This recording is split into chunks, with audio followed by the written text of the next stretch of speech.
YG 엔터를 보겠습니다. 최근에 이슈가 계속해서 나오고 또 그저께부터 지금 실시간 검색어 최상위 관련된 그 네임들이 다 이제 이번 그 마약 사태에 다시 또 포커스가 맞춰지는 것 같아요. 그래서 어쨌든 뭐 주가 측면이나 이런 부분에서도 살펴볼 부분은 있다라고 생각이 되기 때문에 YG 엔터를 간략하게만 한번 보겠습니다. 그래서 YG 엔터 시작의 발단이 이제 그 단톡방 관련된 이제 사건, 그래서 승리에 관련된 이제 성접대를 비롯한 버닝썬 관련된 여러 가지 의혹들, 네, 이런 부분들이 수사 결과 상당 부분 이제 사실로 좀 밝혀지면서 YG 엔터의 이제 주가에 좀 타격을 미쳤었던 부분이 있었죠. 특히 이제 승리 같은 경우에는 그 YG 엔터 매출의 절반 이상을 담당했었던 빅뱅의 멤버였습니다. 그쵸?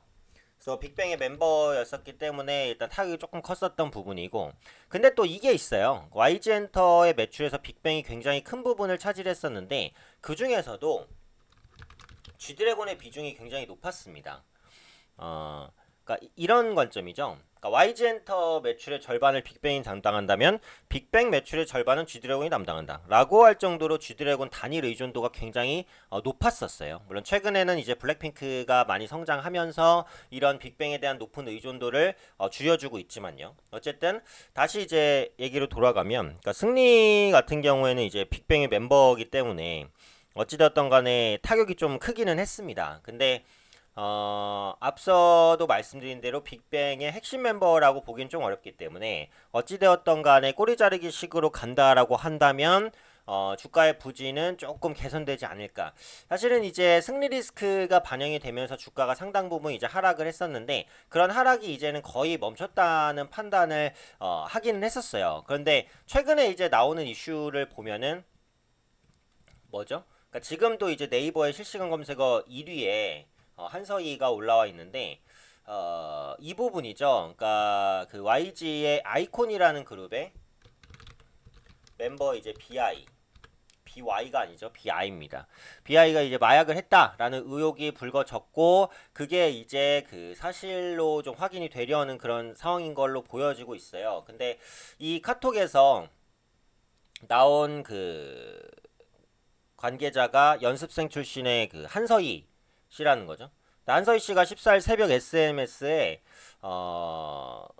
양현석 대표가 이 사건에 직접 개입을 했다라는 부분이에요. 그래서 지금 수사의 포커스는 어쨌든 양현석 씨한테 맞춰져 있는데 양현석 씨는 알겠지만 YG의 수장입니다. 그러니까 이전 승리 이슈보다는 좀 더 무게가 무거운 건 맞아요. 왜냐면은 승리는 어찌되었던 간에 YG 엔터 소속의 그 연예인인 것이고 아이콘의 BI도 어떻게 보면은 소속 연예인 중에 하나인 것이고 근데 어 양현석 씨 같은 경우에는 어쨌든 YG 회사의 대표잖아요. 그렇기 때문에 이 소속 아티스트의 노이즈보다는 좀 더 무게가 무거운 그런 이슈일 수도 있는 거죠. 관련 내용을 보면은 BI가 그 마약하는 뭐 이런 과정들을 좀 그 무마해달라 혹은 이제 노출시키지 말아달라라고 한서희 씨에게 이제 말 그대로 이제 좀 어느 정도의 협박을 했다. 이게 이제 핵심입니다. 근데 지금까지 드러난 그 BI 카톡 내용을 보면은 사실은 마약 관련해서 꽤 구체적인 정황들이 많이 드러나고 있어서 지금 한서희 씨의 진술에 조금 더 신빙성이 높아지고 있는 그런 중이라고 생각이 되고 있어요. 그래서 그런 관점에서 양현석 대표가 협박을 하고 이런 부분들이 또 사실로서 밝혀진다라고 한다면 실제로 이런 부분들이 좀 큰 타격으로 좀 다가올 수 있지 않을까 싶거든요. 그래서 현재 시점에서는 주가에 대한 불확실성이 꽤 높아진 게 사실입니다. 그리고 엔터주는 어쨌든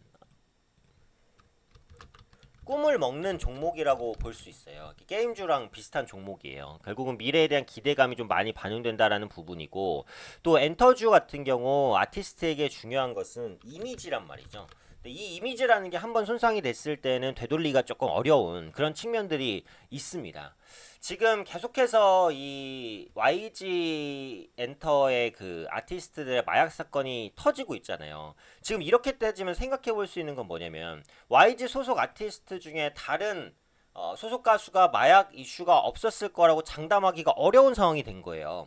그래서 YG엔터 내에 이제 소속된 아티스트들의 마약 관련된 이슈가 추가적으로 터질 가능성이 있다라는 거고, 그럼 그 부분은 또 주가의 악재로 작용을 한다라는 겁니다.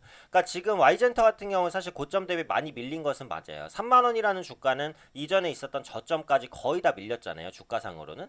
그런데 지금은 이게 문제가 아니라는 거죠. 지금 심리적으로 투자 심리가 굉장히 크게 무너진 상황이고, 앞서 말씀드린 대로 지금 양현석 대표가 지금 엮여 있는 그런 사건이기 때문에, 그리고 앞으로도 이 마약 관련된 수사가 더 진행이 되면 YG 엔터의 그 아티스트들이 추가로 엮일 수 있는 부분이 있기 때문에, 그러니까 지금 상황으로서는 불확실성이 엄청나게 커진 그런 구간이라고 보시는 게 맞아요. 그래서 기술적으로 봐도 그렇고 심리적으로 봐도 그렇고 주가는 현재 위치에선 추가 하락 가능성이 높다고 보여집니다. 그래서 저가 매수를 하기도 조금 어렵고, 보유하고 계신 분들이라고 하더라도 비중 축소 이상의 관점으로 보시는 게 나을 것 같아요. 어쨌든 이번 양현석 대표에 대한 수사, 그리고 후속적인 마약 수사, 이런 부분들이 어떤 방향으로 전개되는지를 보고 좀 마무리 과정을 지켜보기 전까지는 YG 엔터에 대해서는 좀 보수적인 시각을 좀 유지하실 수밖에 없지 않을까 판단하고 있습니다.